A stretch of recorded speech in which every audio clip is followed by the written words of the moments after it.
Buon pomeriggio a tutte e a tutti gli studenti che sono collegati sul canale YouTube dell'Ufficio Scolastico Regionale.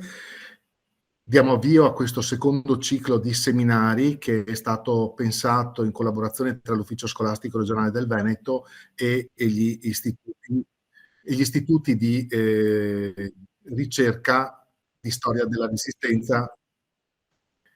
Quindi questo secondo ciclo di seminari che è stato proprio pensato per così dare un supporto alle scuole, agli studenti che si stanno preparando per l'esame di Stato della classe quinta e per i loro insegnanti, proprio sulla storia del Novecento. Quindi è in qualche modo un supporto che come ufficio scolastico e come istituto di storia della Resistenza vogliamo proprio offrire alle scuole della nostra regione.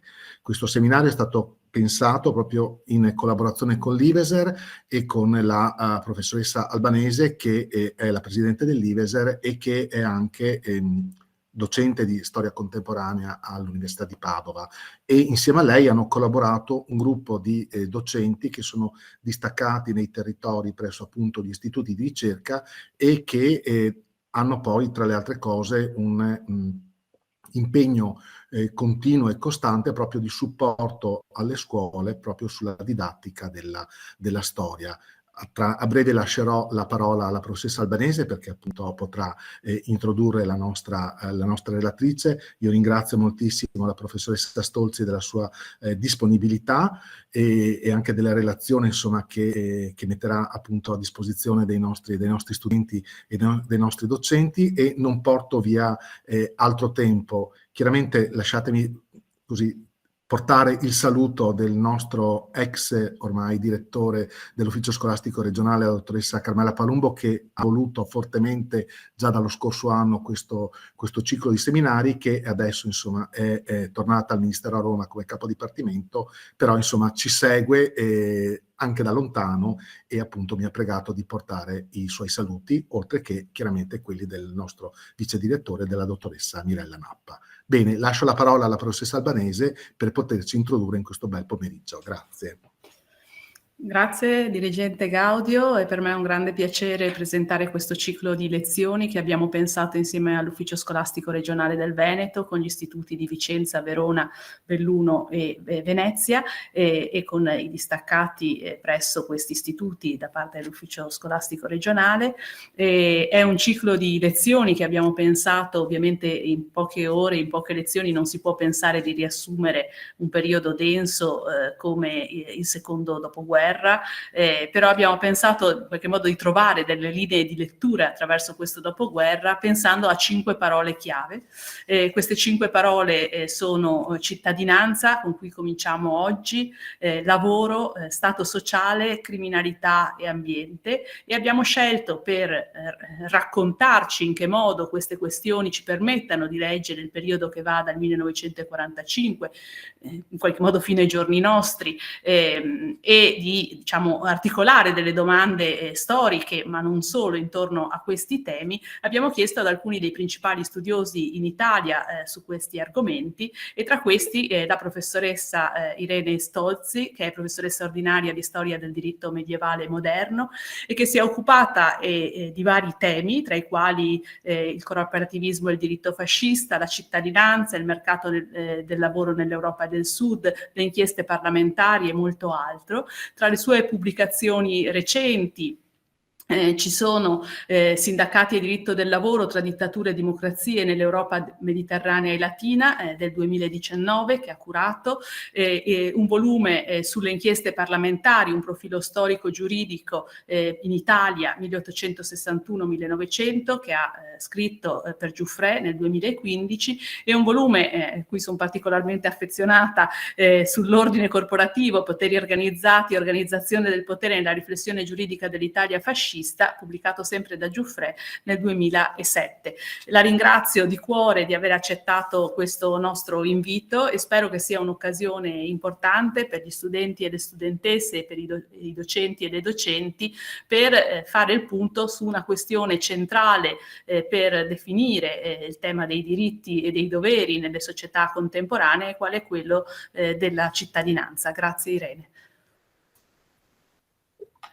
Grazie Giulia, e ringrazio Roberto Gaudio e l'Ufficio Scolastico Regionale e gli Istituti Veneti per la Resistenza e l'Età Contemporanea di questo invito.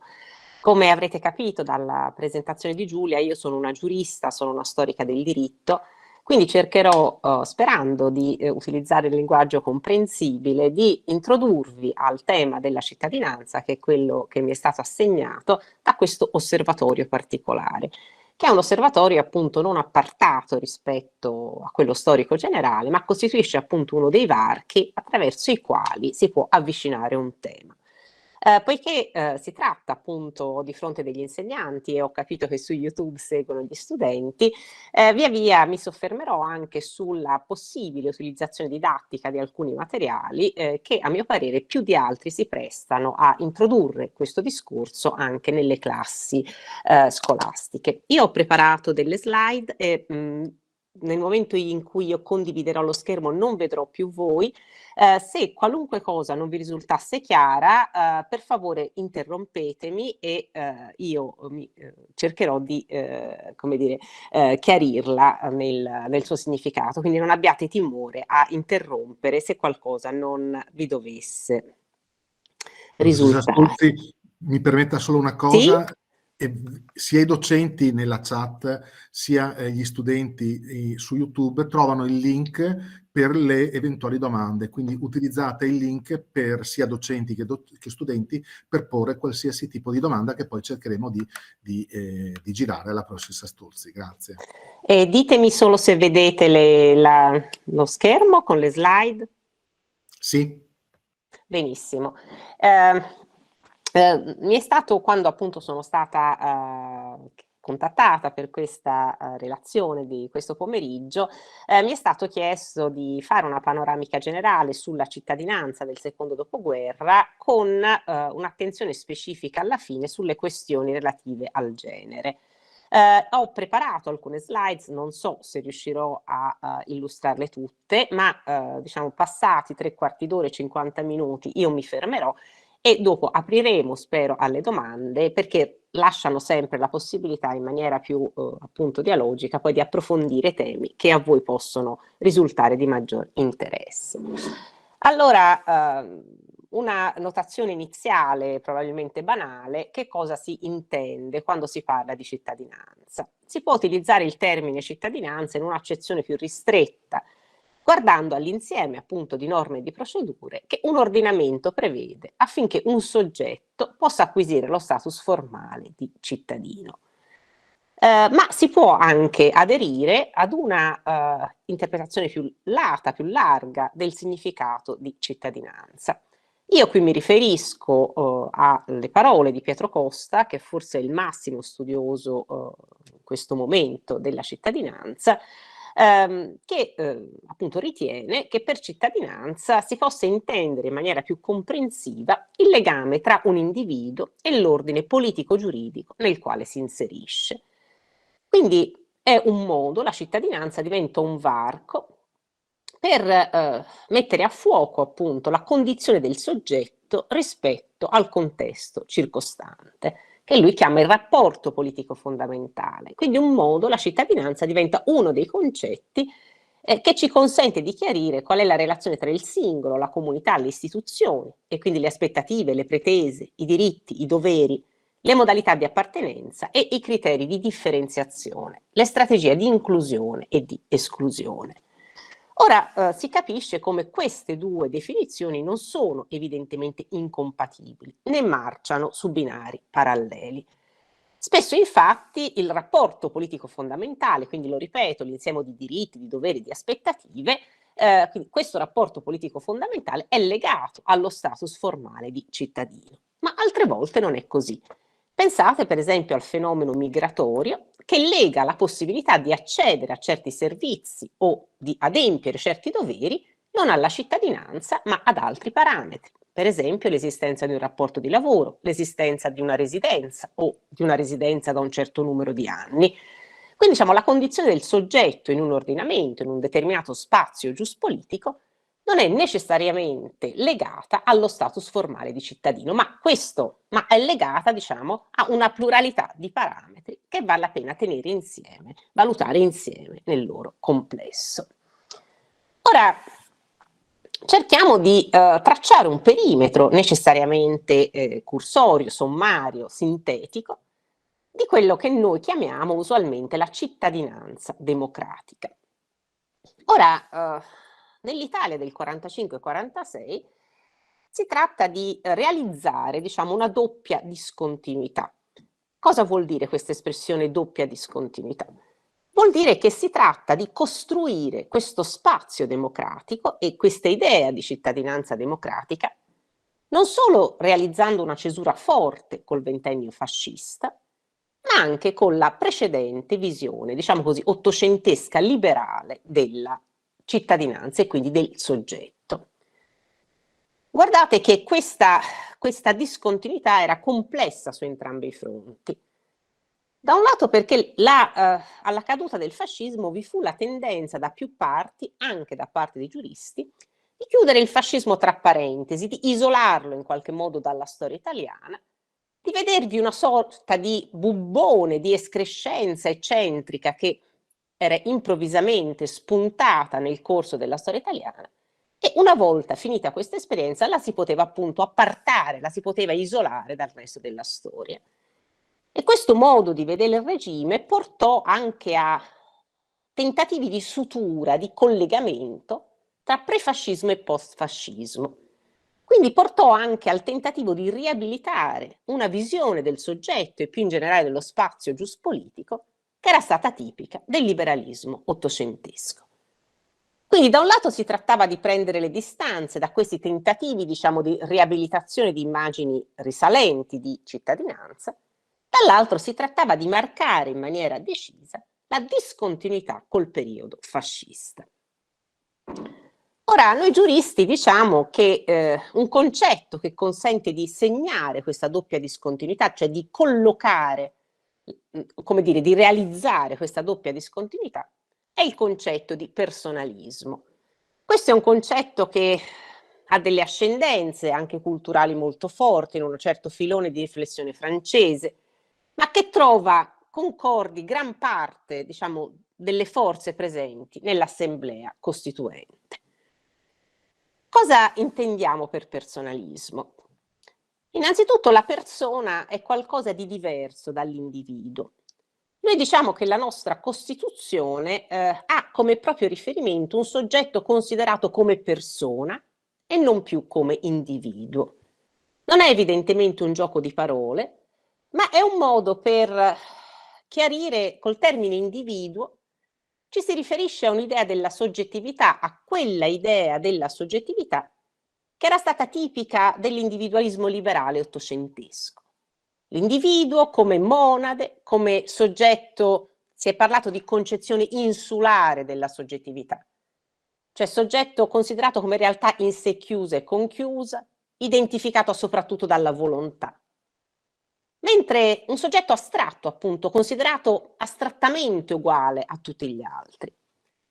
Mentre quando si parla di persona, ci si riferisce, qui uso le parole di un grande storico del diritto, da poco mancato, Paolo Grossi, ci si riferisce a un soggetto in carne ed ossa. Cioè la persona è un soggetto colto in una tela concreta di bisogni, relazioni, aspettative. È una dimensione del soggetto intimamente relazionale, non solo, ma è una dimensione del soggetto colto nella concretezza della sua condizione esistenziale. E vedremo come questa relazione col mondo concreto, col mondo dell'effettività, è centrale, per esempio, per strutturare in un certo modo il principio di eguaglianza. Il principio di uguaglianza sostanziale inchioda o dovrebbe inchiodare l'ordinamento a fare i conti con la realtà delle diseguaglianze, quindi a confrontarsi con la condizione effettiva delle diseguaglianze a partire dalla differente distribuzione delle opportunità esistenziali. Quindi parlare di persone è un modo con cui si prendono le distanze da quella concezione astratta della individualità che era stata tipica dell'Ottocento, diciamo, dell'individualismo liberale. Ma parlare di persona è anche il modo con cui si segna la distanza, la cesura, con la visione fascista del soggetto. Voi sapete che la pubblicistica di regime discusse molto, spesso anche animatamente, sul ruolo, sui compiti che il fascismo avrebbe dovuto avere, ma vi fu un accordo pressoché unanime sul fatto che il soggetto dovesse essere considerato essenzialmente uno strumento della totalità statuale, di questo Stato nuovo che aspirava ad essere totalitario. Una delle parole d'ordine, diciamo, della pubblicistica di regime è proprio funzione. Cioè il soggetto non rileva in quanto tale, ma in base alla funzione che può svolgere a vantaggio di questa entità che lo sovrasta, lo Stato, e che in qualche modo ne decide il destino.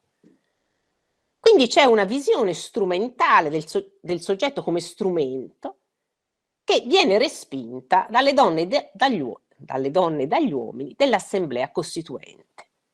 Si dice parlare di persone è un modo per sottolineare l'unicità e l'irripetibilità del soggetto e per respingere l'idea che il soggetto possa diventare strumento dello Stato. Questo, lo vedremo, non vuol dire celebrare una specie di egocentrismo del soggetto, anzi i doveri, la cittadinanza democratica è una cittadinanza che si nutre di diritti ma anche di doveri, lo vedremo tra un attimo, ma vuol dire solo rifiutare l'idea che il soggetto possa essere trasformato in strumento, in funzione di qualcosa che lo trascende e lo sovrasta.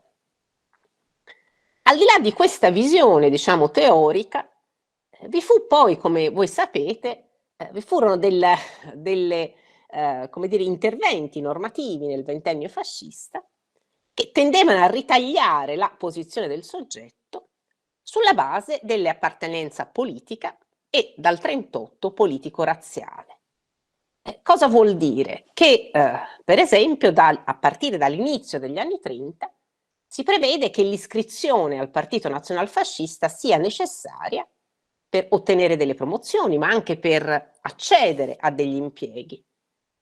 Così come voi sapete, dal 1938 le leggi razziali, le cosiddette leggi razziali, falciano, diciamo, la capacità giuridica di molti italiani, considerati appunto di razza ebraica, che vengono estromessi dal mondo dell'istruzione, del lavoro. Quindi si ha una, come dire, si perde l'idea che vi sia un unico cittadino italiano, ma la cittadinanza diventa una nozione più frastagliata, che prende in considerazione appartenenze politiche e appartenenze razziali. Quando si tratta di immaginare una nuova idea di cittadino e di cittadinanza, si rifiutano entrambe queste visioni. Quindi il soggetto considerato né monade, nell'atomo delle visioni appunto dell'individualismo ottocentesco, ma neppure pedina, neppure strumento, neppure degradato ad essere strumento appunto di una totalità statuale. Ora, come viene immaginato il soggetto, il suo spazio di cittadinanza? Quando si parla di cittadinanza democratica si fa riferimento di solito al lavoro, alla cittadinanza sociale, quindi cittadinanza lavoristica, cittadinanza sociale, sono di solito i primi aggettivi che vengono abbinati a questa nuova idea di soggetto. Ora, i riferimenti al lavoro sono centrali nella nostra Costituzione. A partire dall'articolo 1, lo sappiamo tutti, che definisce la Repubblica, l'Italia, scusate, una Repubblica democratica fondata sul lavoro. L'articolo 4, e vedremo che l'articolo 4 si colloca subito dopo l'articolo 2 e l'articolo 3, che esaminiamo tra un attimo, quindi anche la posizione delle norme è importante. L'articolo 4, quindi un articolo posto in apertura della nostra Carta Costituzionale, prevede il primo e forse il più importante dei diritti sociali, visto la collocazione anche che assume, che è il diritto al lavoro. Correlativamente, l'articolo 4 prevede anche il dovere di contribuire al progresso sociale ed economico del Paese. Quindi il diritto al lavoro, ma anche il dovere di contribuire. Lo vedremo tra un attimo che questa dialettica tra diritto e doveri rappresenta uno degli assi intorno ai quali ruota l'idea della nuova cittadinanza democratica. La nostra Costituzione è l'unica Costituzione che riserva una norma in apertura tra i principi fondamentali proprio al diritto al lavoro e coerentemente i riferimenti alla proprietà, che invece era stato un diritto che aveva assunto un rilievo costituzionale per tutto l'Ottocento, slittano nella parte della Costituzione relativi ai rapporti economici. L'articolo 36 poi vede nel lavoro lo strumento normalmente deputato a garantire un'esistenza libera e dignitosa. Quindi il lavoro si collega a due parole chiave del lessico democratico, la libertà e la dignità, su cui tornerò tra un attimo. Questa dedalo minimo di norme sono rilevanti proprio perché segnano la discontinuità rispetto alla centralità che il lavoro aveva avuto anche nel ventennio fascista. Voi sapete che si chiama proprio Carta del Lavoro, tra i molti nomi possibili si sceglie Carta del Lavoro per intitolare un insieme di dichiarazioni adottate dal Gran Consiglio del Fascismo del 27 e che avrebbero dovuto rappresentare la tavola costituzionale della nuova Italia fascista e corporativa. Quindi la centralità del lavoro che assume, che presente diciamo nella nostra Costituzione, deve essere evidentemente declinata in maniera diversa dalla centralità che il lavoro aveva avuto nella visione del regime. Non è casuale quindi che il lavoro venga legato a due concetti, la libertà e la dignità, che sono tipici e distintivi del solo lessico, del solo ideario democratico. Peraltro, diciamo, oggi si torna a parlare drammaticamente di lavoro povero, di lavori poveri, del fatto che si è poveri malgrado si lavori, o si fa, nel caso di certi lavori, ci si chiede appunto se queste attività incapaci di garantire un'esistenza libera e dignitosa possano essere comunque considerate lavoro, possano diciamo, meritarsi il nome di lavoro, o sia più corretto, sarebbe più corretto utilizzare un altro nome. Quando si parla di cittadinanza sociale, noi ci riferiamo a un tipo di cittadinanza che viene costruita intorno al lavoro, ma anche intorno ai diritti sociali. Che cosa sono questi diritti sociali? Sono diritti tipici delle Costituzioni democratiche del Novecento. Si ritiene normalmente che la prima Costituzione a prevedere questo tipo di diritti sia la Costituzione di Weimar, che viene adottata appunto nel 1919 e che ha una vita breve e tormentata, perché appunto nel 1933 la salita al potere di Hitler pone nel nulla, evidentemente, la Costituzione democratica. Che cosa sono questi diritti? Per esempio il diritto al lavoro, il diritto all'istruzione, il diritto alla salute, anche il diritto alla casa. Cioè sono diritti che contribuiscono a identificare la cittadinanza democratica. Qui c'è scritto sono diritti aggiunti o diritti presupposti. Per molto tempo la legittimità e la centralità dei diritti sociali è stata contestata dicendo che sono diritti aggiunti, sono diritti che compaiono per ultimi nello sviluppo storico e questo li rendeva in qualche modo anche diritti eventuali, diritti rinunciabili. E questo purtroppo è un discorso che ancora oggi si sente spesso, sono diritti costosi, sono un lusso che non ci possiamo più permettere. In realtà correttamente i diritti sociali sono stati considerati degli autentici diritti presupposto. Che cosa vuol dire? Che la garanzia di questi diritti è stata considerata un presupposto per un esercizio libero, autonomo e responsabile delle stesse libertà civili e politiche. Vi faccio un esempio banale. Un soggetto garantito nel suo diritto all'istruzione sarà un soggetto che esprime il proprio pensiero o il proprio voto in maniera più libera, autonoma, responsabile. Un soggetto garantito nel proprio diritto al lavoro o alla salute sarà un soggetto meno ricattabile. Quindi è stato ritenuto che questi diritti sono centrali nell'economia, diciamo, delle costituzioni democratiche, proprio perché essenziali a, come dire, essenziali a restituirci una certa idea della democrazia come spazio nel quale, appunto, o meglio, come spazio nel quale elementi di democrazia politica devono unirsi anche ad elementi di democrazia sociale ed economica. Diceva Beveridge, che tutti voi conoscerete, appunto, un uomo che ha fame non è un uomo libero. Quindi i diritti sociali sono essenziali a disegnare la cittadinanza democratica, proprio perché ci mettono in contatto con una idea nuova di libertà, adesso concepita anche come liberazione. C'è un soggetto libero e un soggetto liberato dalla malattia, dal bisogno, dalla povertà, dall'ignoranza.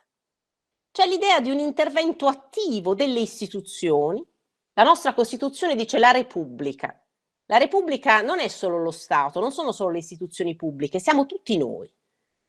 Quindi sono diritti la cui attivazione richiede uno sforzo congiunto, certo delle istituzioni pubbliche, ma non solo, perché i diritti sociali intanto hanno senso in quanto sono effettivi, sono effettivamente garantiti.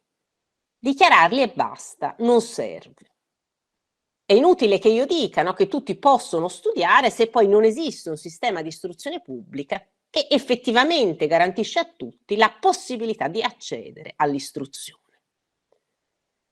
Ed è per questo che un altro dei principi che sta a fondamento della cittadinanza democratica è proprio il principio della indivisibilità dei diritti. Cioè l'idea che i diritti civili, politici e sociali debbano stare in un unico nucleo concettuale, in un unico nucleo normativo, siano le parti ugualmente essenziali a costruire questo edificio che chiamiamo democrazia.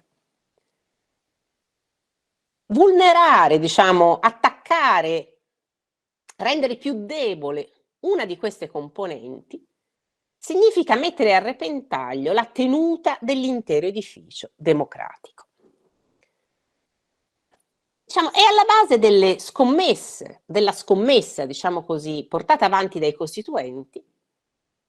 C'è l'idea anche di realizzare una certa relazione tra alcuni concetti, alcune coppie concettuali che in passato erano state considerate potenzialmente in contraddizione. Una di queste coppie concettuali è quella tra diritti e doveri, lo vedremo tra un attimo. Cioè l'idea che i diritti e doveri non siano espressione di un gioco degli opposti, ma siano dimensioni correlative, ugualmente essenziali a definire appunto lo spazio della cittadinanza democratica.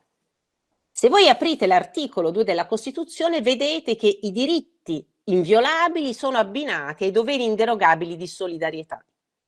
Diritti e doveri appunto sono le due facce ugualmente essenziali a definire questo spazio che chiamiamo cittadinanza democratica. Il soggetto è sempre visto come soggetto libero, libero nella costruzione del proprio destino. Dovremmo essere liberi nella costruzione del proprio destino, ma anche non meno come dimensione relazionale, come il soggetto è visto come anche nella sua necessaria partecipazione, la sua partecipazione attiva alla vita della comunità e delle comunità che costituiscono il proprio spazio, il suo spazio vitale. Quindi il soggetto come la libertà, ma anche la partecipazione, come le coppie necessarie, come i due lati necessari della cittadinanza democratica. Ma lo stesso può dirsi per libertà ed eguaglianza. La frase che vi dicevo prima, un uomo che ha fame non è un uomo libero. Cioè una certa idea dell'eguaglianza è condizione della libertà dei soggetti, non è un vulnus, non è un qualcosa che lede o che riduce la libertà dei soggetti, ma anzi la valorizza, la potenzia, la rende effettiva. Ma vedremo anche mercato e regolazione, autonomia ed eteronomia. Cioè nel testo della nostra Costituzione ci sono questi concetti che, lo ripeto, non descrivono due opposti, ma che vengono visti come dimensioni complementari, correlative, ugualmente necessarie appunto a definire lo spazio della cittadinanza democratica. Ora è chiaro che i diritti sociali, sia pure descritti in maniera così rapida, si legano a doppio filo al principio di eguaglianza, che nella nostra Costituzione assume una pregnanza particolare. Voi tutti conoscete, immagino, il testo dell'articolo 3 della nostra Costituzione. Al primo comma, il comma è la prima frase nei testi normativi, riconosce quello che usualmente si chiama il principio di eguaglianza formale, mentre il secondo comma riconosce quello che si chiama il principio di eguaglianza sostanziale. Cosa vuol dire uguaglianza formale? Vuol dire che tutti i cittadini vengono considerati astrattamente uguali gli uni agli altri. È stato detto correttamente come questo primo comma dell'articolo 3 però ci dia una versione dell'eguaglianza formale un po' più robusta di quella che, per esempio, si trovava dichiarata nelle carte dell'Ottocento.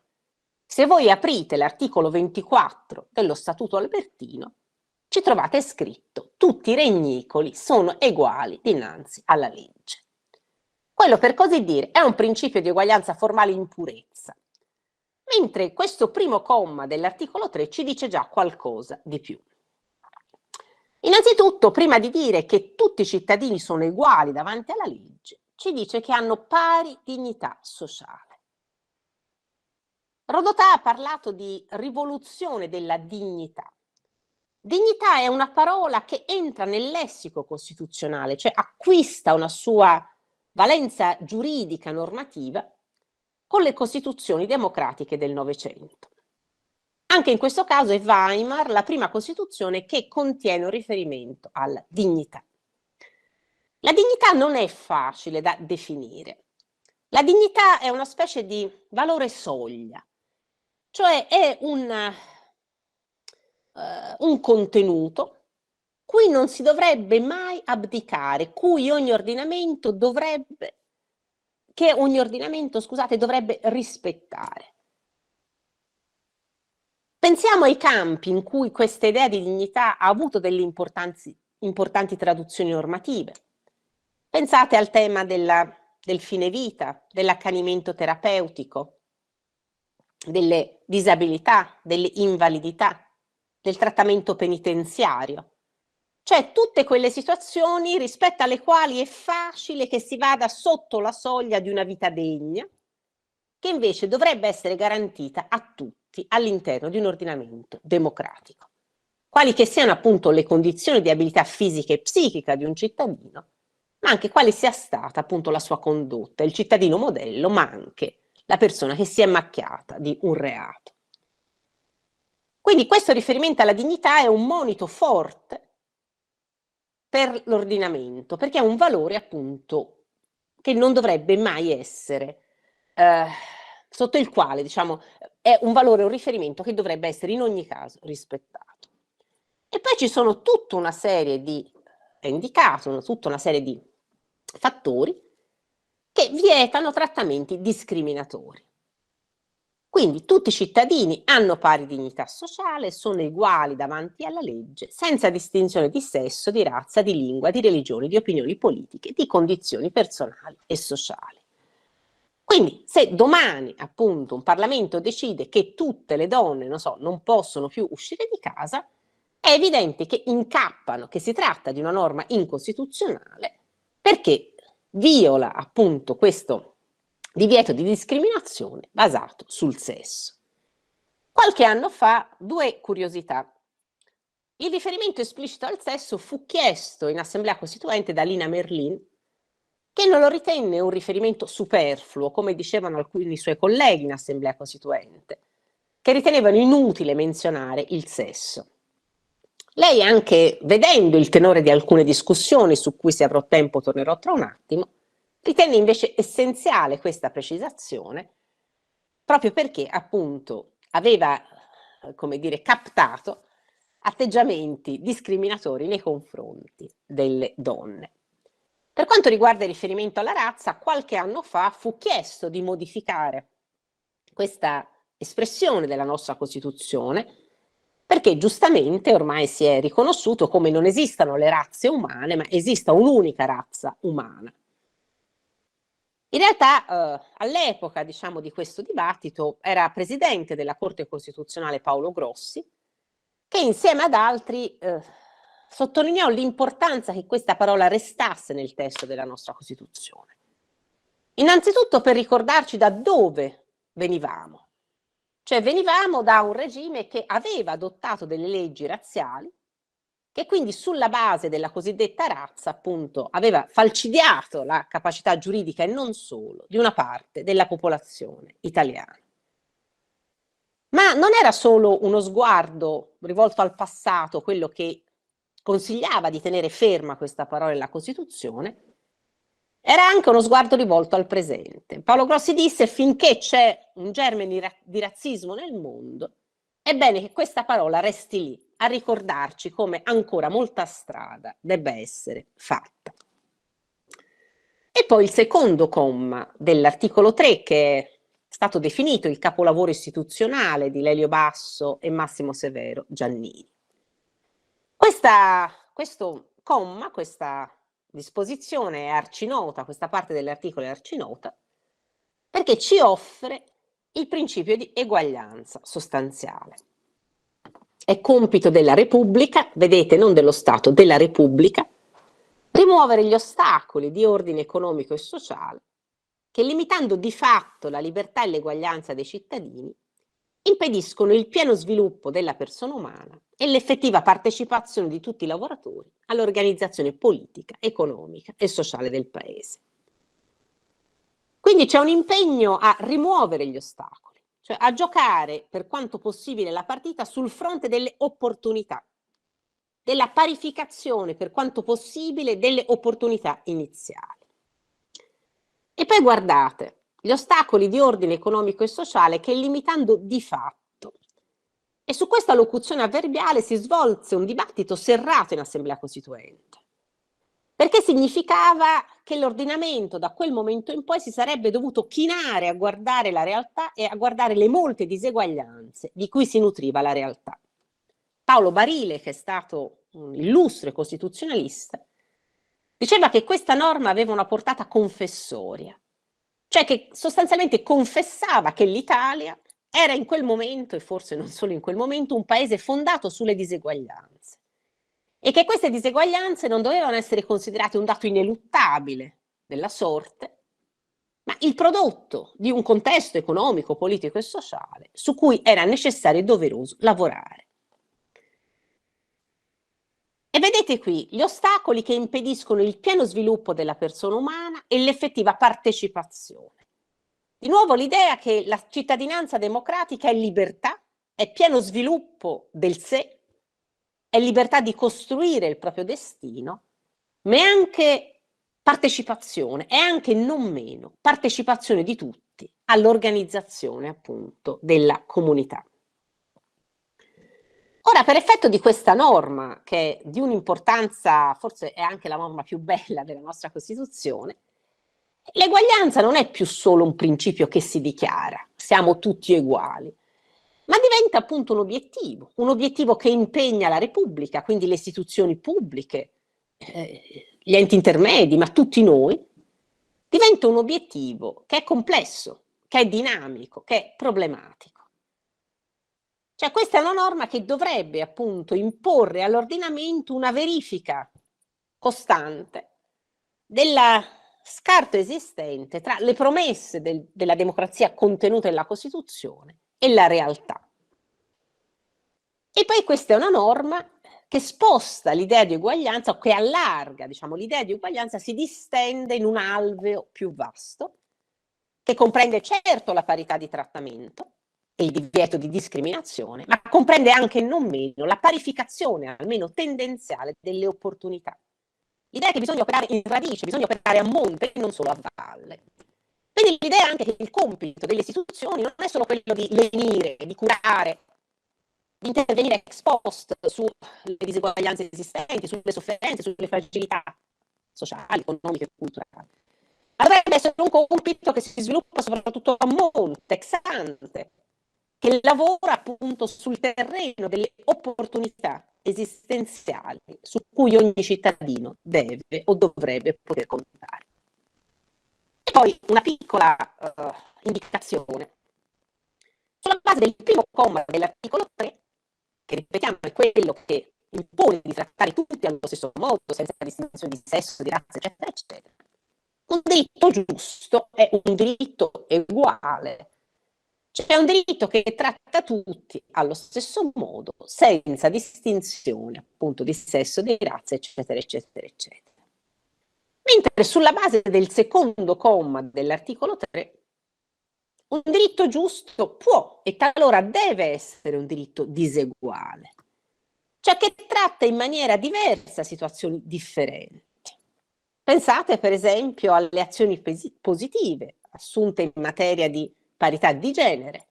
C'è un trattamento differenziato volto a, pensate alle quote, no? Alle quote, cosiddette quote rosa, con espressione non tanto felice, ma un trattamento differenziato che è volto a colmare la sottorappresentazione di un genere rispetto all'altro, che è volto a colmare una diseguale distribuzione delle opportunità o dei risultati. Quindi talora l'adozione di un diritto differente non solo è legittima, ma è doverosa proprio per garantire l'eguaglianza in questa sua versione sostanziale. Pensate per esempio al fatto che le tasse universitarie hanno un importo differente a seconda del reddito delle famiglie. Quella è una misura che consente a tutti di aver garantito il diritto allo studio a prescindere, no, dal reddito familiare, a prescindere dalle condizioni appunto delle famiglie. Ora, è chiaro che il diritto diseguale però è legittimo o doveroso nella misura in cui è volta a realizzare i due obiettivi indicati dall'articolo 3,2, cioè volta a favorire il pieno sviluppo della persona e l'effettiva partecipazione dei cittadini alla vita della Repubblica. È chiaro che se io prevedo un trattamento differenziato, appunto che le donne da domani non possono più uscire di casa, è evidente che invece questo tipo di differenziazione sarebbe illegittima perché contraria al divieto di discriminazione previsto dal primo comma dell'articolo 3. E questa è una diapositiva che io faccio vedere sempre anche ai miei studenti, non so chi sia l'autore, ma è efficacissima nel restituire la differenza tra eguaglianza formale e eguaglianza sostanziale. Questa immagine rappresenta l'eguaglianza formale, cioè un diritto che tratta tutti allo stesso modo. Se metaforicamente l'obiettivo è quello di riuscire a guardare al di là della steccionata per vedere appunto la partita, noi vediamo che un trattamento identico per tutti rende ancora più alto il bambino già alto in partenza, un po' più alto il bambino medio di statura, mentre il bambino piccolo resta al di sotto della linea della steccionata e continua a non poter vedere la partita. Questo serve a dire che cosa?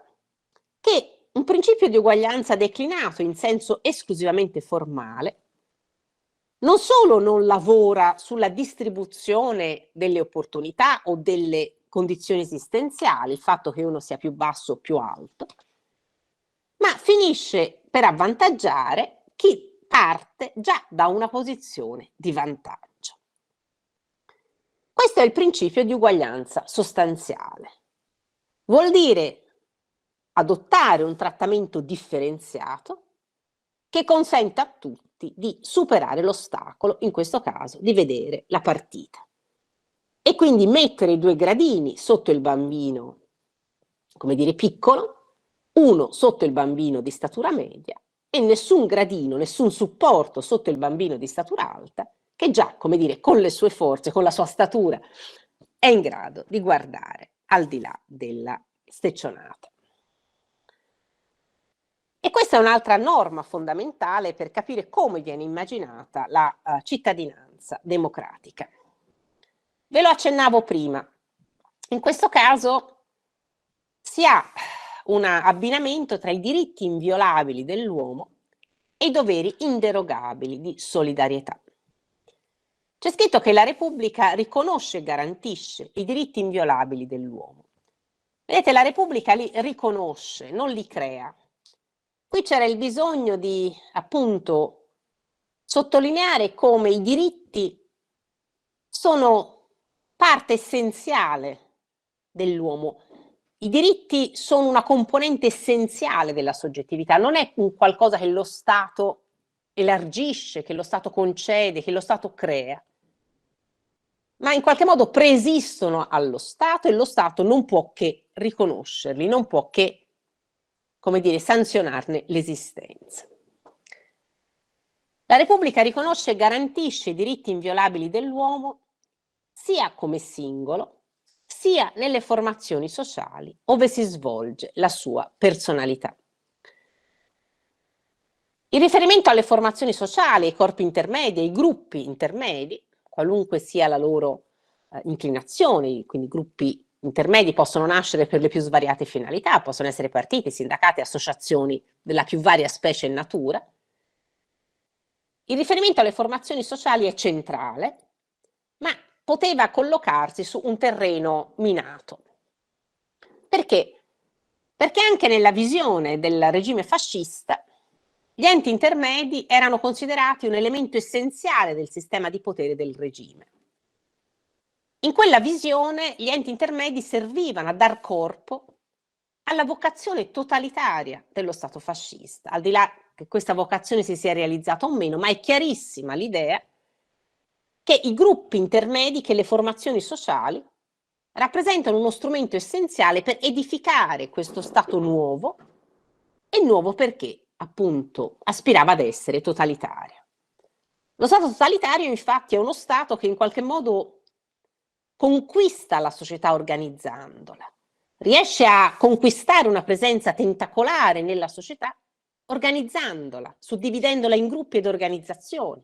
Nascono le organizzazioni dei giovani, delle donne, dei lavoratori. Tutte le esperienze totalitarie del periodo infrabellico si distinguono per una moltiplicazione degli enti e delle organizzazioni, proprio perché la loro presenza è fondamentale per questa conquista statuale dello spazio sociale. Invece il Costituente segna una discontinuità importante perché le formazioni sociali sono visti come terreni di coltura della personalità del soggetto. Non sono visti come strumenti di intruppamento, di inquadramento autoritario, ma come momenti di coltura, appunto, della soggettività, della fibra democratica, della nuova soggettività. E qui c'è una specie di gioco di specchi. Cioè, il soggetto è considerato come condizione della formazione sociale. Cioè, alla base di qualunque formazione sociale ci deve essere un soggetto libero, autonomo, rispettato nella sua libertà e nella sua autonomia. Ma al tempo stesso e specularmente anche le formazioni sociali sono considerate un terreno abituale di esplicazione della soggettività.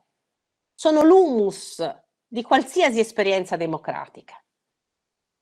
E quindi, diciamo, il soggetto, il cittadino democratico, è un soggetto certo che ha valore in quanto tale, in quanto singolo, non solo in quanto membro di un qualcosa che lo sovrasta, ma anche acquista rilievo appunto come singolo, ma anche nella sua dimensione relazionale, nella sua dimensione partecipativa alla vita della comunità. E qua vedete che diritti e doveri, ve lo dicevo prima, sono considerati proprio i due poli concettuali all'interno dei quali si racchiude questa nuova idea di soggettività. Un soggetto rispettato nei suoi diritti inviolabili, ma qui si chiede anche l'adempimento dei doveri inderogabili di solidarietà. Qui si chiede di partecipazione alla vita della comunità anche tramite l'adempimento di doveri. Quindi la cittadinanza democratica è una cittadinanza nutrita di diritti, ma è anche una cittadinanza nutrita di doveri. E la solidarietà, appunto, è una delle parole chiave della cittadinanza democratica, proprio perché è un concetto volto a realizzare la coesione sociale, a realizzare società coese, capaci appunto di scongiurare fragilità e negatività esistenziali o comunque di soccorrere, comunque di far fronte ad esse in un'ottica appunto solidale. Ora è chiaro che una volta che si aveva la Costituzione, questo testo molto, come dire, questo testo nuovo di grandissimo valore, si trattava poi di attuarlo, si trattava poi di fare in modo che questa nuova Costituzione non restasse un'espressione nobile ma cartacea. E guardate che questo non fu un passaggio facile o scontato. Innanzitutto perché anche molti giuristi tesero a vedere nella Costituzione un testo essenzialmente programmatico, una tavola di valori, ma che non aveva un autentico valore normativo, che non era in grado di acquistare il valore di norma fondamentale della nuova democrazia. E poi diciamo in Italia c'è un problema importante, che è quello che molte norme emanate nel ventennio fascista transitano nell'Italia repubblicana.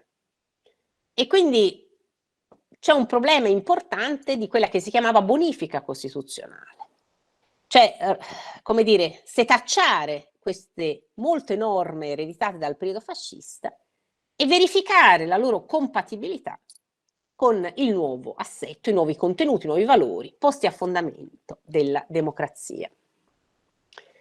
Qui, per semplificare in maniera eccessiva, ma questo è, diciamo, il mio compito oggi, ho assegnato una data rilevante. Il 1956 è l'anno della prima sentenza della Corte Costituzionale. Ed è una sentenza importante anche per i non addetti ai lavori, lo dico per i ragazzi che seguono cos'è la Corte Costituzionale. È quel tribunale, quell'organo che giudica se le leggi dell'ordinamento italiano sono coerenti con la Costituzione, sono conformi alla Costituzione. Se ritiene che una legge non sia conforme alla Costituzione, non sia coerente con la Costituzione, quella legge viene abrogata, cioè sparisce, diciamo così, dall'ordinamento, cessa di essere diritto di quell'ordinamento. E questa sentenza del 56 è una sentenza importante per molte ragioni, anche per come viene sollecitata. C'è un aneddoto divertente, diciamo, dietro questa prima sentenza. Se c'è tempo magari dopo lo diciamo un attimo. Ma è una sentenza importante perché la Corte stabilisce che il suo sindacato, cioè la sua possibilità di esame, si estende anche sulle norme entrate in vigore prima della Costituzione. Quindi la Corte Costituzionale stabilisce che può valutare la costituzionalità anche delle leggi entrate in vigore prima della Costituzione, quindi anche delle leggi evidentemente del periodo, emanate nel periodo fascista. Ma nel 1956 è anche l'anno nel quale Piero Calamandrei, che è un giurista importante del Novecento italiano, che peraltro ha un percorso anche molto complesso sul tema della legalità, che qui non c'è modo di esaminare, pronuncia un'arringa in difesa di Danilo Dolci.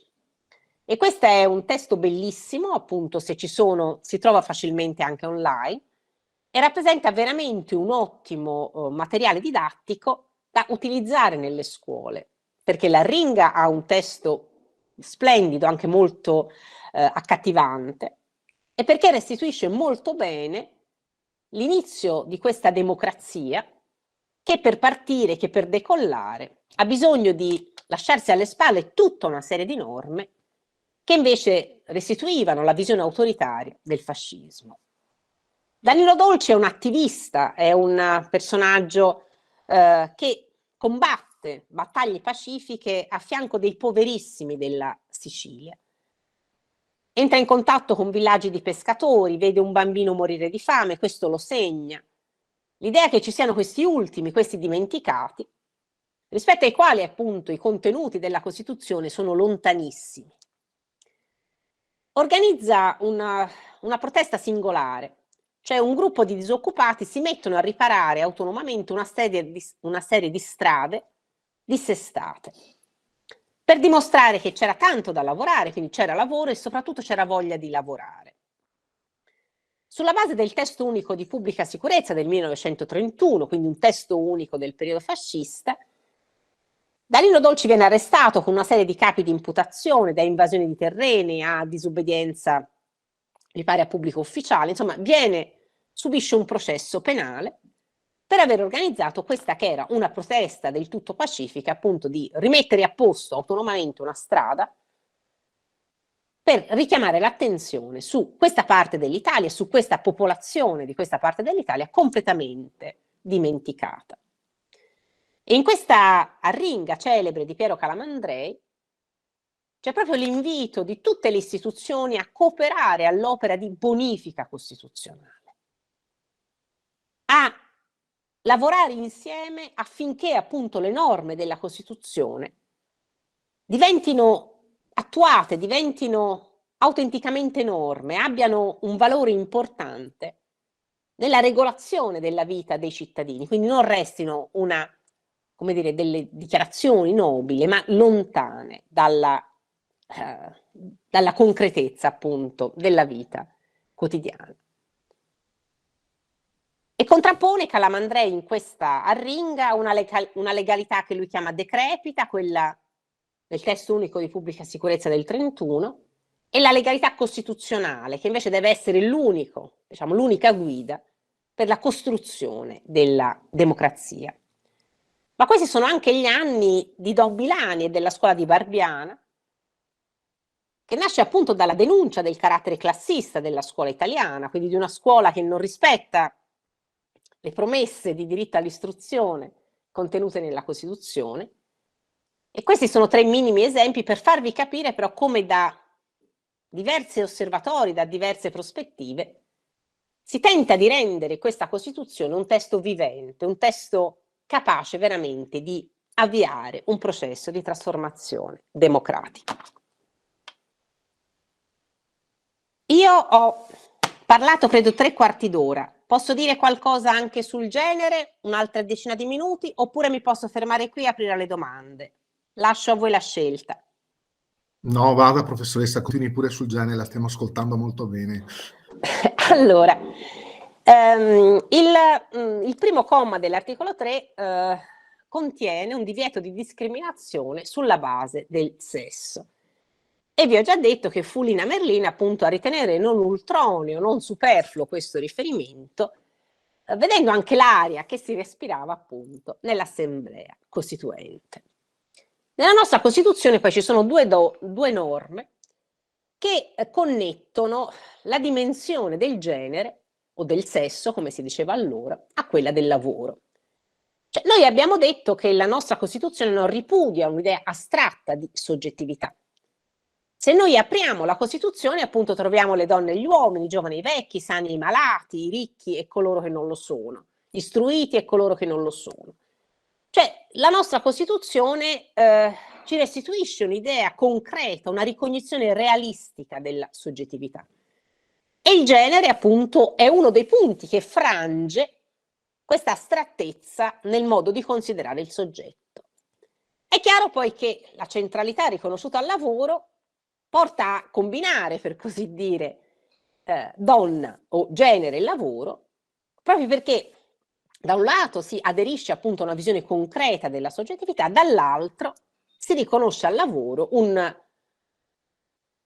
ruolo centrale, strategico, decisivo nel disegnare appunto i contorni della cittadinanza democratica.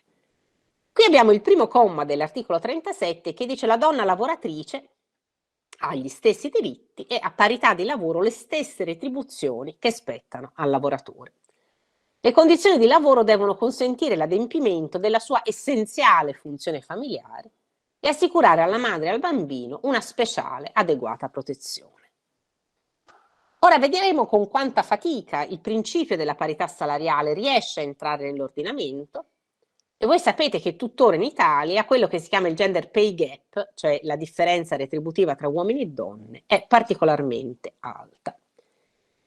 Qui emerge poi, questo articolo fu frutto di un dibattito intenso in cui si scontrarono anche differenti sensibilità ideali tra i vari partiti presenti in Assemblea Costituente, ma noi troviamo un riferimento che avrà una straordinaria longevità, cioè una straordinaria resistenza anche nelle stagioni successive della storia repubblicana. Cioè il lavoro femminile viene guardato per molto tempo e ancora oggi, soprattutto come un lavoro che deve fare i conti con la funzione familiare, con la maternità. Cioè la maternità è considerata un po' la casella che in qualche modo denota ma anche esaurisce la specificità del lavoro femminile, con effetti appunto talora non troppo positivi. L'altro articolo rilevante è quello del 51, primo comma. Tutti i cittadini dell'uno o dell'altro sesso possono accedere agli uffici pubblici e alle cariche elettive in condizioni di eguaglianza, secondo i requisiti stabiliti dalla legge. A tal fine la Repubblica promuove con appositi provvedimenti le pari opportunità tra donne e uomini. Questa parte in rosso è stata aggiunta nel 2000 o nel 2001, sinceramente non me lo ricordo, ma insomma è stata aggiunta recentemente, mentre nella sua formulazione originaria l'articolo si fermava, diciamo, prima della parte in rosso. Qui diciamo la frase chiave è questo inciso apparentemente innocuo, secondo i requisiti stabiliti dalla legge. In realtà, diciamo, questo fu il prezzo del compromesso che si trovò in Assemblea Costituente al termine di un dibattito molto travagliato. Perché secondo i requisiti stabiliti dalla legge è lo snodo cruciale dell'articolo? Perché le leggi allora vigenti continuavano a escludere le donne da diversi ambiti lavorativi. Quindi si decide di dire che tutti i cittadini possono accedere agli uffici pubblici e alle cariche elettive in condizioni di eguaglianza, ma secondo i requisiti stabiliti dalla legge. Le leggi allora vigenti, lo ripeto, limitavano l'accesso delle donne a alcune carriere rilevanti. È chiaro che poi via via che sono cambiate le leggi esterne alla Costituzione, questa norma ha assunto una sua pienezza egalitaria che non aveva al momento della sua formulazione. A volte appunto il diavolo si nasconde nei dettagli, nel senso che è una tipica tecnica un po' dilatoria, quella di rinviare a una fonte esterna, in questo caso appunto alla legge, perché si dà alla norma la possibilità di vivere più di una vita. Finché la legge conteneva limitazioni, questa norma aveva come dire, un impatto in termini di uguaglianza un po' zoppicante, viceversa, se cambiano le leggi esterne, la appunto vocazione egalitaria viene garantita in maniera adeguata. Ora, malgrado queste disposizioni, la partenza, e non solo la partenza, è piuttosto faticosa. Abbiamo visto che la Costituzione prevede la parità retributiva a parità di lavoro. Da questo punto di vista i tribunali, molti tribunali, fino a una sentenza della Cassazione del 70, hanno ritenuto che la parità retributiva valesse a parità di rendimento lavorativo e si presumeva che il rendimento del lavoro femminile fosse di per sé inferiore al rendimento del lavoro maschile.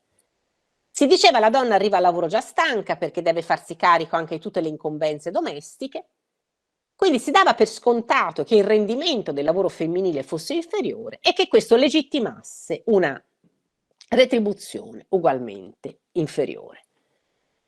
Poi al di là, diciamo, di queste norme della Costituzione che prevedono una tendenziale, diciamo, eguaglianza tra uomini e donne, fino al 75 in Italia c'è un diritto di famiglia che è fondato sulla supremazia incontrastata del padre e del marito. E comunque esistono molte disposizioni del Codice Penale, il Codice Penale del 1930, che ci mettono in contatto con una soggettività recessiva e remissiva della donna. Voi forse non sapete che il Codice Penale prevedeva che l'adulterio della donna, della moglie, fosse sempre punito, mentre quello del marito solo in casi eccezionali, quando dava vita sostanzialmente a un concubinato, cioè una convivenza more-uxorio con un'altra donna. Ma ancora abbiamo il matrimonio reparatore e il delitto d'onore, che vengono abrogati solo nel 1981, quindi veramente con un ritardo colpevole del legislatore repubblicano, nel mettere mano a queste norme veramente che degradavano la soggettività della donna in una posizione di subalternità totale. Infine, solo nel 96 la violenza sessuale viene qualificata come un reato contro la persona e non più contro la morale pubblica. Quindi, come vedete, anche a fronte di un testo costituzionale che restituisce una idea di parità o tendenziale parità tra generi, abbiamo un corredo di disposizioni o di interpretazioni che in qualche modo sanzionano, continuano a sanzionare una differenza di trattamento tra uomini e donne.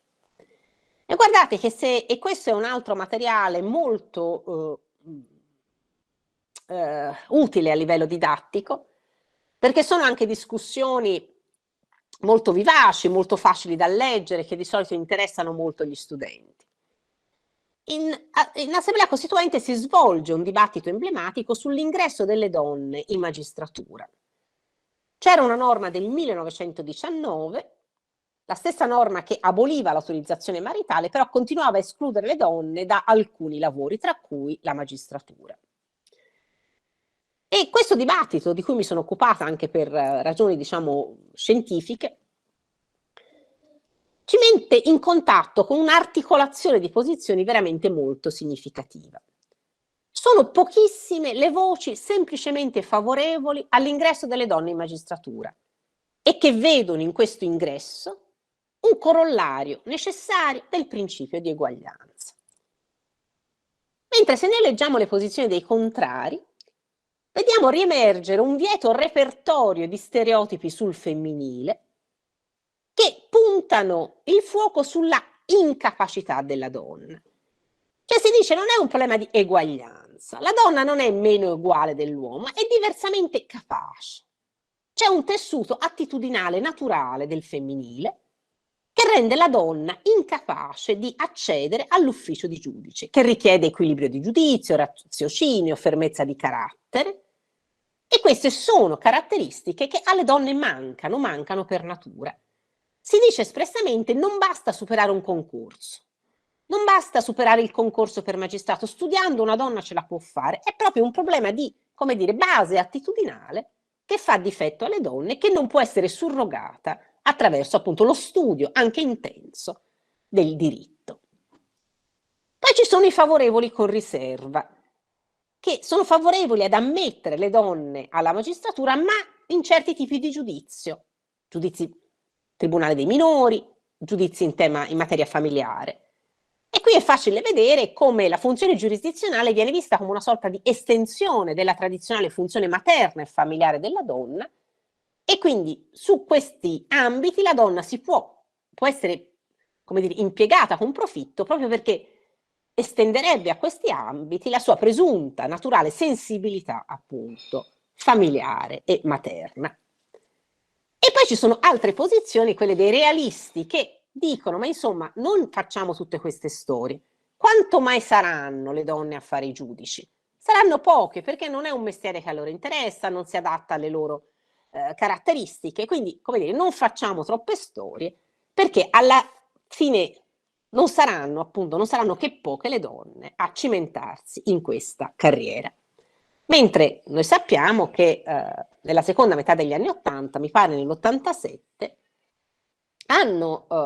sono state appunto più le donne vincitrici del concorso in magistratura degli uomini, cioè c'è stato uno storico sorpasso.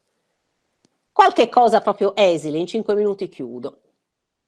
Il primo intervento sull'eguaglianza tra generi è stata l'eguaglianza per parificazione, cioè trattare tutti allo stesso modo, l'eguaglianza, diciamo così, formale, per assimilazione.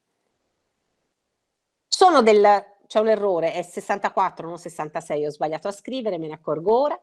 Sono del 60, del 1960 e del 1964, gli accordi per la parità retributiva nell'industria e poi nell'agricoltura. Quindi si stabilisce il principio della pari retribuzione per uomini e donne, anche se si è notato come questo tipo di intervento abbia portato a collocare nei gradini retributivi più bassi le mansioni tipicamente femminili. Quindi, secondo alcuni commentatori, si è in qualche modo riprodotta il differente valore attribuito al lavoro maschile e femminile, inserendo appunto nei gradini retributivi più bassi le mansioni tradizionalmente svolte dalle donne, sia nell'industria che nell'agricoltura. Abbiamo poi due interventi, il primo del 50, che vieta il licenziamento delle donne per causa di gravidanza. Anche qui c'è un'interpretazione della giurisprudenza che tende a considerare il licenziamento eventualmente intimato solo inefficace. Che cosa vuol dire? Che il licenziamento era inefficace fino al compimento di un anno di vita del bambino e poi riprendeva il proprio corso, quindi diventava effettivo. Nel 63 è la legge che vieta il licenziamento per causa di matrimonio, perché ci si era accorti che molti datori di lavoro tendevano a licenziare le donne appena sposate in una società come quella degli anni 50 e 60 italiana, nella quale il matrimonio era sostanzialmente la casella quasi obbligata per la procreazione, quindi i figli si facevano più o meno solo all'interno del matrimonio. Poi ci sono due direttive della Comunità Europea importanti che, diciamo, stabiliscono il principio della parità retributiva, ma anche il principio della parità di trattamento tra uomini e donne in tutti gli aspetti della vita lavorativa, dalla formazione all'aggiornamento, alle condizioni complessive di lavoro. E soprattutto sono direttive che invitano il legislatore nazionale a rendere effettiva questa parità. La parità diventa effettiva se si adottano azioni e norme volte appunto a non renderla soltanto un principio che si dichiara e che non si attua. Uno degli esiti, diciamo, di questi interventi del legislatore comunitario è la legge di parità, la cosiddetta legge di parità del 77, che, salvo alcune eccezioni, qui ho messo un riferimento che non ho tempo di affrontare, prevede una parificazione appunto tra uomini e donne.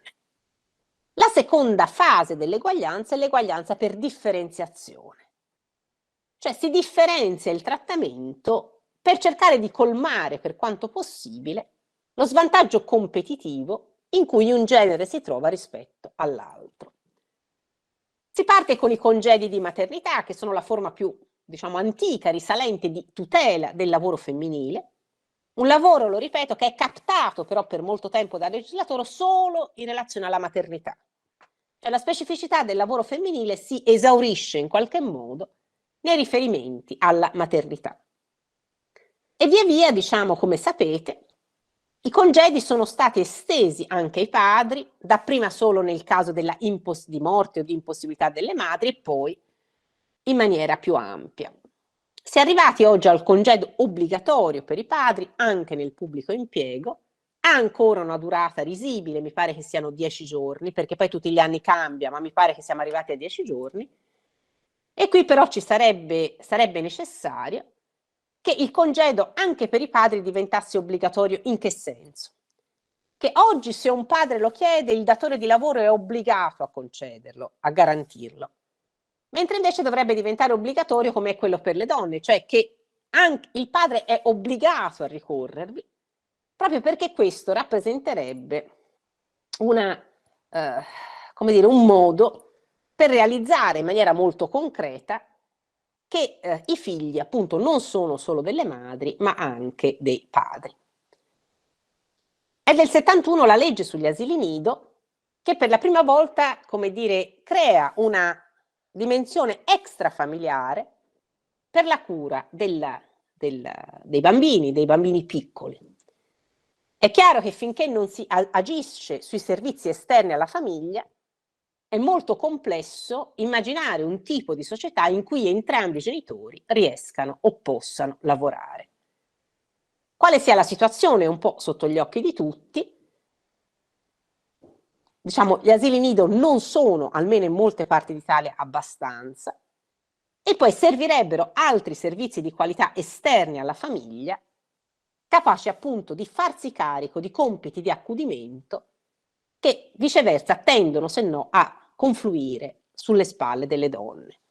Si è notato, per esempio, come da un lato si fanno figli più tardi, anche perché le donne giustamente fanno l'università, accedono al mondo del lavoro più tardi, c'è spesso i primi anni del lavoro sono di lavoro precario, di lavoro instabile, quindi una tipologia di lavoro che meno, come dire, compatibile con l'idea di mettere su famiglia, quindi si fanno figli più tardi e quindi all'accudimento dei figli spesso si accompagna anche l'accudimento dei genitori che diventano nel frattempo vecchi, e quindi senza creare una rete di servizi di qualità esterna alla famiglia che in qualche modo coadiuvi nel governo di questi bisogni di accudimento e di cura, è molto difficile appunto immaginare o costruire una società in cui donne e uomini possano lavorare entrambi fuori di casa.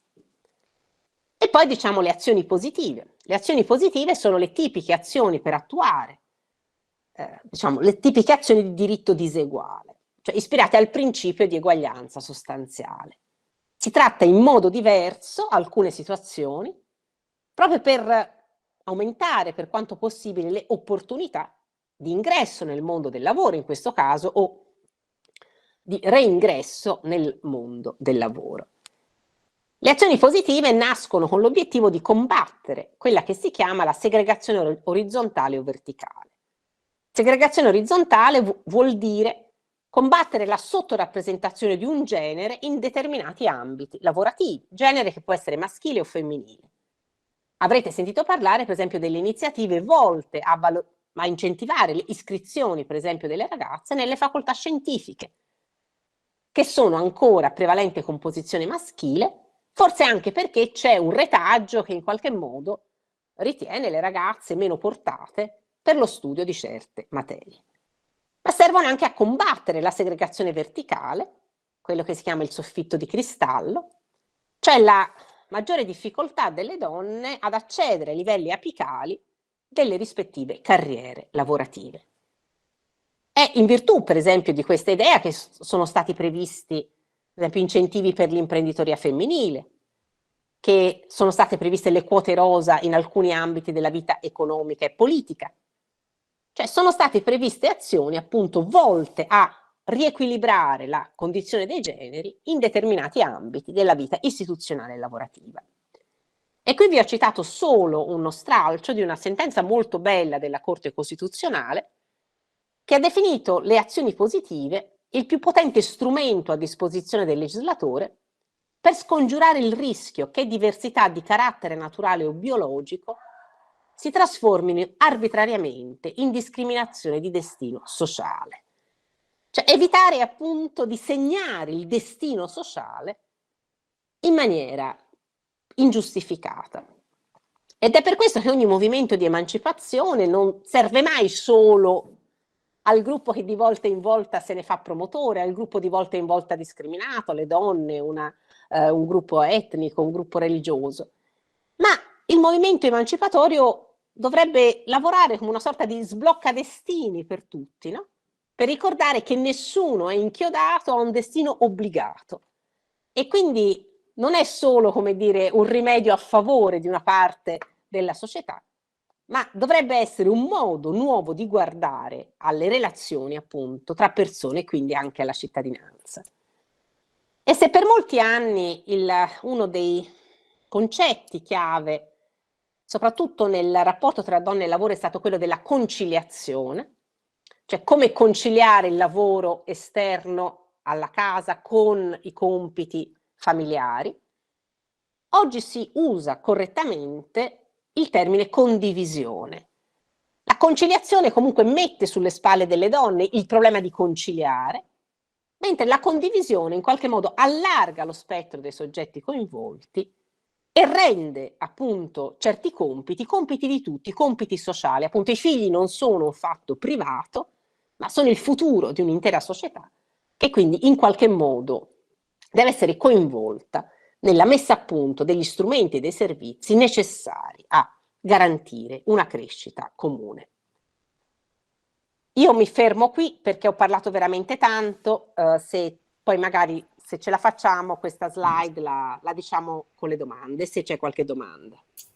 Grazie intanto professoressa Stolzi perché è stata chiarissima e penso che insomma, è stata una bella occasione anche proprio di educazione civica innanzitutto, per cui bellissima riflessione veramente. E non so, lascio la parola alla professoressa, alla dottoressa Olivieri se vuole coordinare questo momento di domande, visto che sono arrivate alcune domande. Invito sia i docenti che gli studenti attraverso il modulo Google eventualmente a porre ulteriori domande. Chiedo cortesemente di spegnere le telecamere perché noi chiaramente stiamo registrando l'incontro e abbiamo la liberatoria solamente chiaramente dalle persone che sono qui nella G Suite con lo schermo acceso, per cui tutti gli altri cortesemente pregati di spegnere la telecamera perché se vengono inquadrati poi non possiamo, chiaramente non avendo la liberatoria, non possiamo mettere a disposizione il video. Ci dispiacerebbe perché veramente insomma, è stata una bella lezione. Professoressa Olivieri, prego. Sì, ringrazio anch'io la professoressa Stolz, ho trovato di assoluto interesse l'intervento, grazie. Al momento mi hanno girato una domanda che le leggo. In taluni dibattiti il principio di eguaglianza dei cittadini viene interpretato paradossalmente discriminatorio rispetto ad un maggiore ideale principio di eguaglianza degli individui.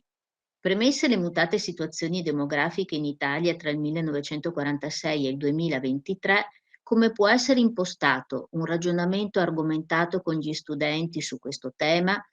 Magari ci sono studenti nella classe che non hanno la cittadinanza. Al momento ho ricevuto questa domanda.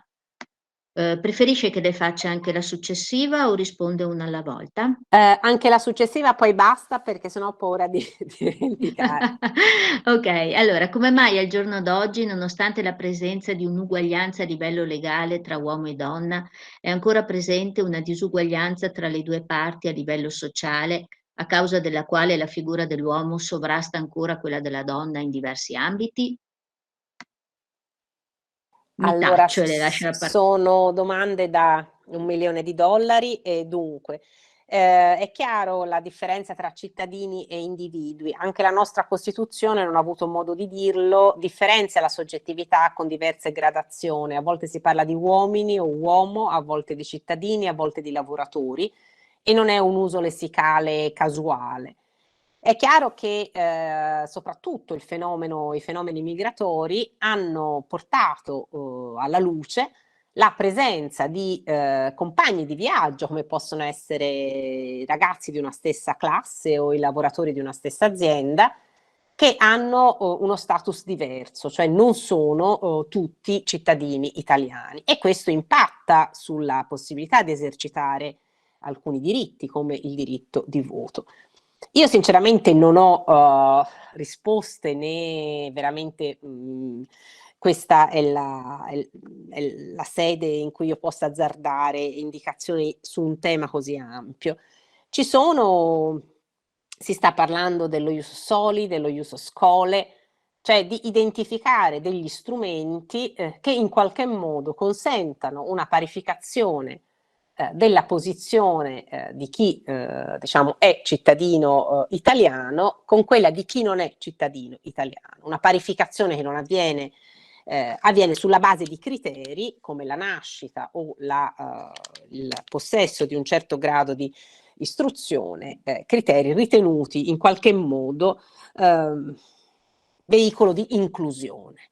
Ecco, non è che i meccanismi di inclusione ed esclusione sono saltati o azzerati, si sono spostati, si sono increspati, si sono articolati e a questi diciamo, si tratta di valutare le proposte che sono fatte per capire se abbiano una portata, possano avere una portata inclusiva, di che dimensioni e con che esiti sugli attuali esclusi. Io più di questo sinceramente, cioè sono problemi enormi rispetto ai quali non mi sento di avere competenze specifiche, ecco, non so come dire, quindi ne parlerei come ne potrei parlare in una conversazione tra amici e appunto non mi sento di andare oltre questo. L'altra domanda sul perché le donne abbiano ancora una condizione di subordinazione, anche questa è una domanda molto molto complessa, terribilmente complessa. Ci sono dei modelli, io penso che siano dei modelli culturali molto radicati, che sono molto difficili da superare e che in qualche modo, in maniera differente, coinvolgono o comunque ci toccano ancora tutti, gli uomini e le donne, e quindi rispetto ai quali non è facilissimo fare il salto emancipatorio.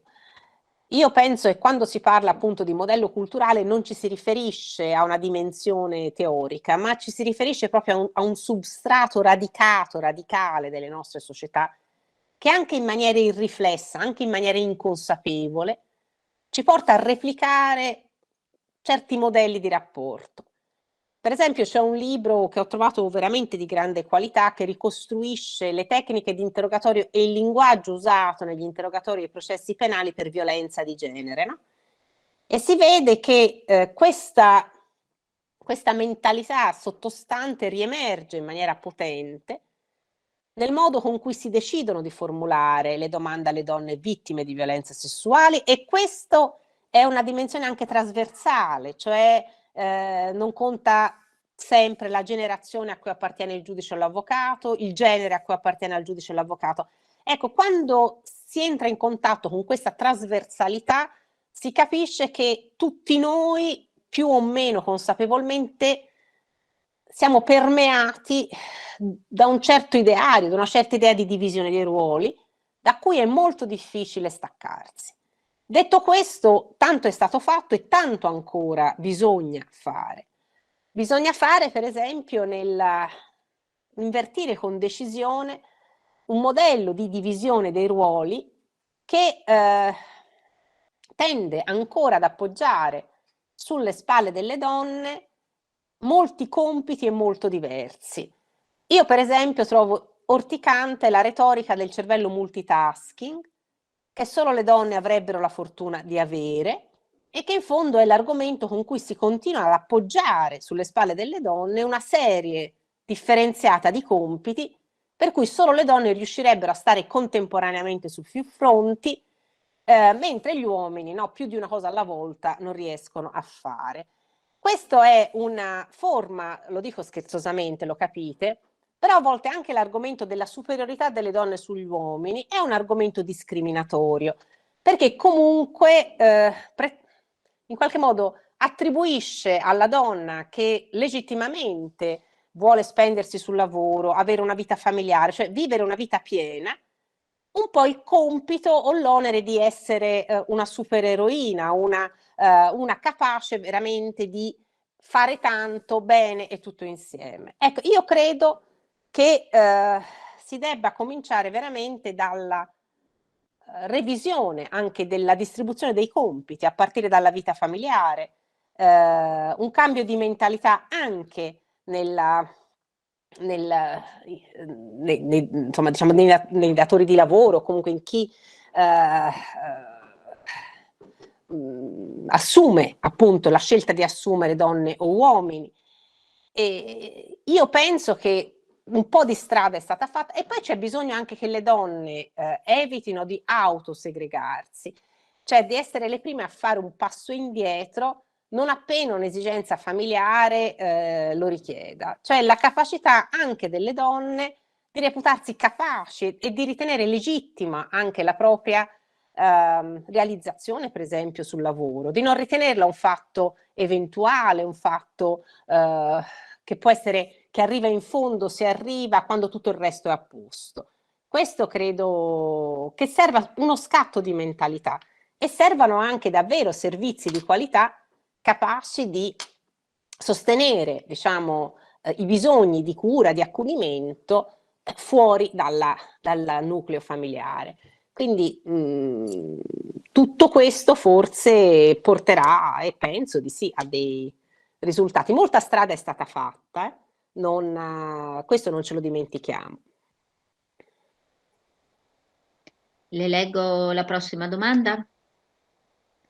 Una collega o un collega chiede, vorrei sapere se la forbice esistente tra il testo della Costituzione e la sua attuazione concreta è presente a suo giudizio anche in altri paesi o caratterizza solo il nostro paese. No, credo che sia un fatto non solo nostro, credo che dipenda anche molto insomma, da tanti fenomeni concomitanti. Per esempio, l'attualità della Costituzione dipende in buona parte dalla sua attuazione, no? Quindi la Costituzione è un testo ancora pienamente attuale in quanto si trovano gli strumenti per attuarla. Sembra un gioco di parole, ma non è. E questo impone di solcare la relazione tra i contenuti e le soluzioni. Che cosa vuol dire? Alcuni contenuti, alcuni valori indicati in Costituzione che devono rimanere fermi, solidi, centrali nella definizione dello spazio democratico, e invece le soluzioni, gli strumenti chiamati ad attuare quei valori che possono e devono cambiare, cioè possono e devono aggiornarsi anche agli sviluppi che si registrano nel procedere degli anni, dei decenni. Quindi è chiaro, per esempio, pensate tutto l'universo del lavoro, è evidente che è cambiato in maniera radicale l'universo del lavoro e sarebbe servito anche un cambio importante di regolazione che, per esempio, tutelasse in maniera adeguata alcune nuove forme di lavoro prevalentemente legate alla evoluzione tecnologica, no? Allora, questa tendenziale lentezza della risposta regolativa per alcuni è colposa, per altri è dolosa e io diciamo non mi pronuncio, però certo c'è stata negli ultimi 40 anni, non solo in Italia, una ventata deregolativa, anche in omaggio a ideologie neoliberiste, neoliberali, che in qualche modo hanno affievolito la capacità delle Costituzioni di dettare, diciamo, su alcuni fronti, non su tutti, la linea, quindi di stare al centro dei rispettivi universi normativi. Forse ora si sta registrando in maniera ottimistica, io penso, i primi segnali forti di una controtendenza. Grazie, al momento non sono arrivate altre domande. Se mi permette gliene faccio una io, ma se si sente di rispondere. Certo. No, perché tocca una cosa di cui si sta discutendo tantissimo in questi giorni, perché così mi è partito immediatamente il link quando lei parlava della eguaglianza formale, l'articolo 3, insomma, e la sottolineatura che ha fatto giustamente sulla pari dignità sociale e come in alcune categorie non venga in qualche modo assicurato, e lei ha citato anche le persone recluse in carcere e quindi mi è scattato il 41 bis e la discussione in questo momento su questo aspetto. Non lo so se vuole dirci la sua opinione con beneficio di inventario, se ne ha voglia, perché il tema è caldissimo, mi rendo conto. Guardi, non è per non voler rispondere perché non è nel mio carattere, però è un tema veramente molto complesso rispetto al quale io non penso di avere anche le competenze necessarie. È chiaro che, voglio dire, c'è chi dice che si tratta di un regime carcerario, l'unico possibile per scongiurare, no, che dall'interno delle carceri si continui in qualche modo a delinquere o a dirigere associazioni criminali. Quindi chi difende questo tipo di regime carcerario non lo fa con una logica punitiva, diciamo così, cioè sono stati criminali particolarmente pericolosi e quindi devono, ma lo fa con questo tipo di giustificazione, che è l'unico modo per come dire, recidere il legame tra diciamo, chi è recluso e l'attività criminale che si continua a svolgere fuori dal carcere. È chiaro che chi invece contesta la necessità di ricorrere a questo tipo di regime carcerario fa riferimento alla Costituzione, giusto appunto, cioè alla pena che non può essere contraria al senso di umanità e alla funzione rieducativa della pena. Cioè in un contesto democratico la pena non serve, dovrebbe servire a restituire il reo alla società e a restituirlo, come dire, trasformato, cioè capace di condividere i valori della legalità, della convivenza democratica, eccetera. Quindi si tratta di due posizioni che tante volte storicamente si sono fronteggiate, una più securitaria, la chiamo così in maniera un po' grossolana, un'altra che invece guarda alla persona, alle condizioni effettive. Io davvero non ho strumenti per darle una risposta. Frequento sporadicamente un carcere qui vicino a Firenze, ma perché abbiamo degli studenti, quindi diciamo in maniera del tutto... ecco, credo che chiunque dovrebbe una volta nella vita varcare le soglie di un carcere, perché insomma immediatamente a livello epidermico si capisce cosa, o si intuisce, forse si capisce no, come insomma la privazione della libertà personale non sia una cosa lieve e che comunque ecco, penso che un giro in un carcere servirebbe a tutti anche a capire come non si sta parlando di una pena lieve in nessun caso, qualunque sia il modo con cui viene scontata. Quindi una riflessione importante, ecco, sulla utilità di regimi carcerari molto duri credo che sia necessaria. E ripeto, però non mi sento di avere le competenze, anche magistrati antimafia sicuramente non tacciabili, no, di essere insomma, di avere furori punitivi, ritengono per esempio che in alcuni casi il 41 bis non possa non essere applicato, quindi davvero non ho le competenze.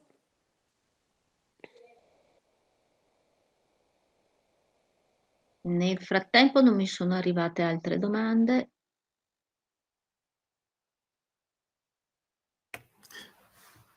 Professor Stolzi, ne provo a fare una io un po' complessa, mi perdoni, non voglio entrare a...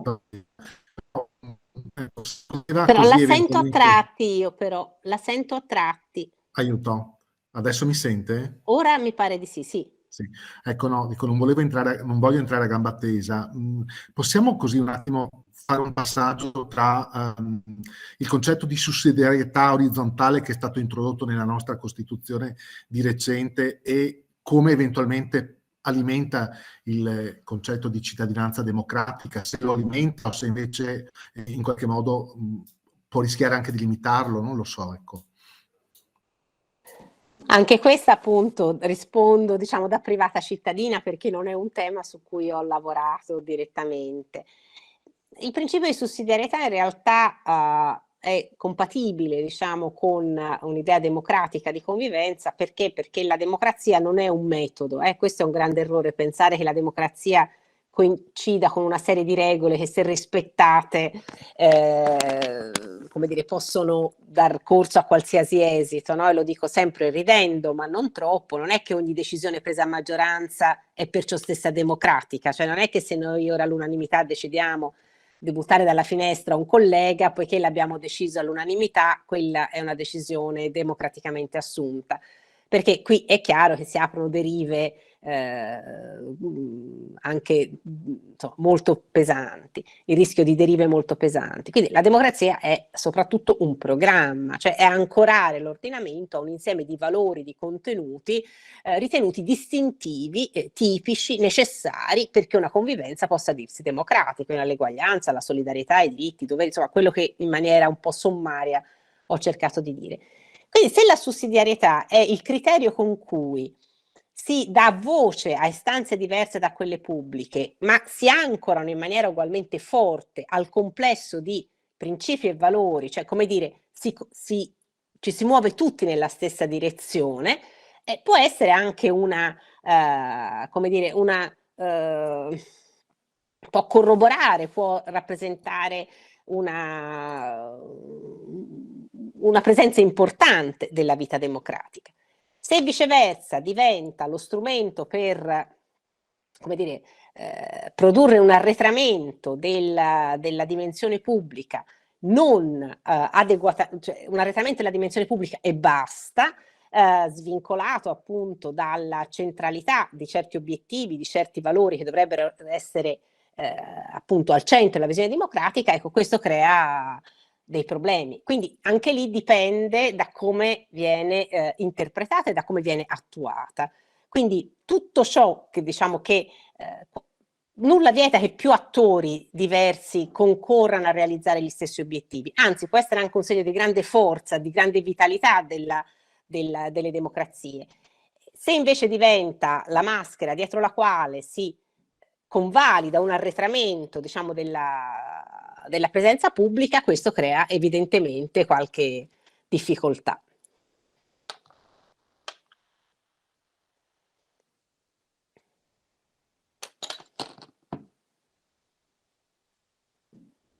È arrivata un'altra domanda in chat.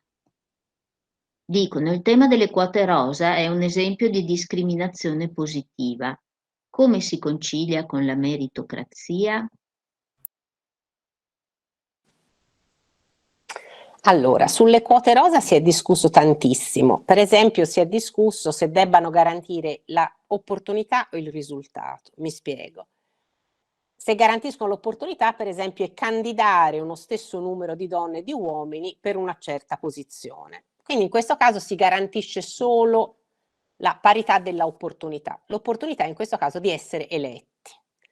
Viceversa, se si garantisce il risultato è quando si dice almeno metà di questo organo deve essere composto anche da donne. In quel caso si sposta l'obiettivo della parità sul risultato. Come impatta sulla meritocrazia? A mio parere le quote rosa dovrebbero servire a fare una domanda preliminare, cioè è una forma di richiamo alla valutazione preliminare delle situazioni.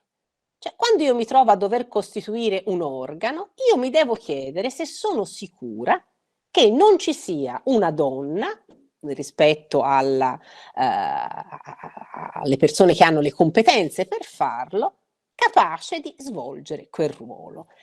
Perché di solito quando ci si pone questo tipo di domanda si scopre che c'è una donna e che ha anche le competenze per farlo, o comunque competenze non inferiori rispetto a quelle di un collega o di diciamo di un uomo.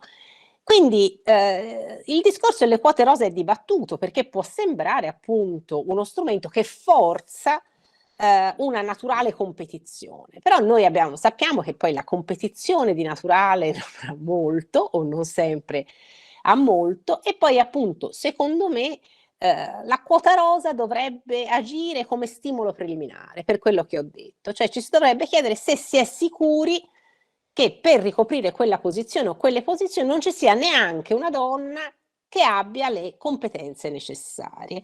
Do per scontato che la competenza o il merito, come se preferite chiamarlo così, sia un requisito sulla base del quale vengono identificate le donne papabili, ma spero anche gli uomini.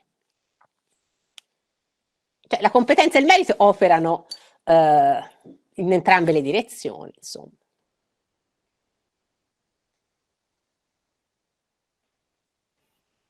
Bene, io direi che possiamo ringraziare moltissimo la professoressa Stolzi perché veramente ha, come dire, spaziato a 360 gradi, ma insomma il tema lo permetteva. E lascerei la parola alla professoressa Albanese per la chiusura di questo incontro. Vi ricordo, ecco, il prossimo incontro che noi avremo il 7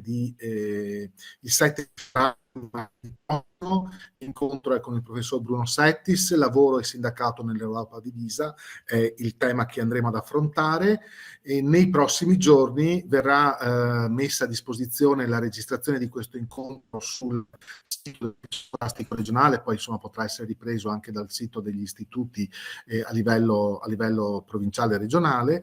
Ecco, in chat vedete vi è stato messo il collegamento ai seminari che abbiamo attivato lo scorso anno e che eventualmente, mi riferisco sia ai docenti che agli studenti, possono essere ripresi per così rivedere alcune tematiche che erano state insomma di particolare interesse. Ringrazio ancora la professoressa Stolzi e lascio la parola alla professoressa Albanese. Sì, un grande grazie da parte mia a Irene Stolzi per questa bellissima lezione che incrocia i temi della storia contemporanea con quelli anche dell'educazione civica, a cui siamo particolarmente sensibili come contemporaneisti, e lo sono sicuramente anche i molti docenti che hanno seguito. Mi pare che l'inizio di queste lezioni ci permetta di interrogare in modo anche con domande non inedite, ma che comunque intrecciano temi che vanno dall'immediato post 1945 fino ai giorni nostri, permettendoci anche di toccare temi rilevanti nell'attualità, ma soprattutto di fornirci degli strumenti per orientarci rispetto a questi temi rilevanti nell'attualità, che è il compito, diciamo, che anche come contemporaneisti riteniamo fondamentale, e come storici più in generale riteniamo fondamentali, per appunto fornire a tutti i cittadini la possibilità di essere tali, cioè di fare delle scelte. Quindi ringrazio Irene Stolzi per questa splendida lezione e vi saluto. Ci rivedremo il 7 di febbraio, come già ricordato, con Bruno Settis. Grazie davvero Irene, e grazie a chi ci ha seguito.